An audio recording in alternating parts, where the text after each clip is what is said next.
తెలంగాణ అన్నదాతల సంక్షేమం కోసం కాంగ్రెస్ ప్రభుత్వం ప్రతిష్టాత్మకంగా చేపట్టిన రైతు భరోసా పథకం నేడు సాగుకు ఊపిరిపోస్తుంది. ఎన్నికల హామీలో ఇచ్చిన ఈ హామీని అధికారంలోకి వచ్చిన 3 నెలల్లోనే నిలబెట్టుకుంది ప్రజాప్రభుత్వం. గత 2 ఏళ్ల పాలనలో వ్యవసాయ రంగానికి కాంగ్రెస్ ప్రభుత్వం పెద్దపీట వేసింది.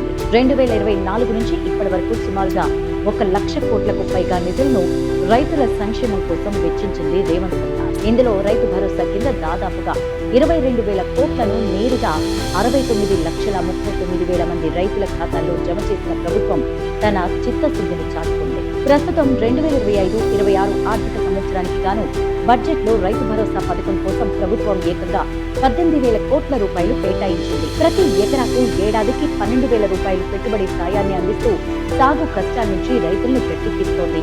అప్పుల బాధలు లేని వ్యవసాయం, ఆత్మ గౌరవంతో కూడిన రైతు బతుకు, ఇదే మన ప్రజా ప్రభుత్వ లక్ష్యం. రైతు బాగుంటేనే రాష్ట్రం బాగుంటుందని నమ్మి పనిచేస్తున్న మీ ప్రభుత్వం కాంగ్రెస్ ప్రభుత్వం.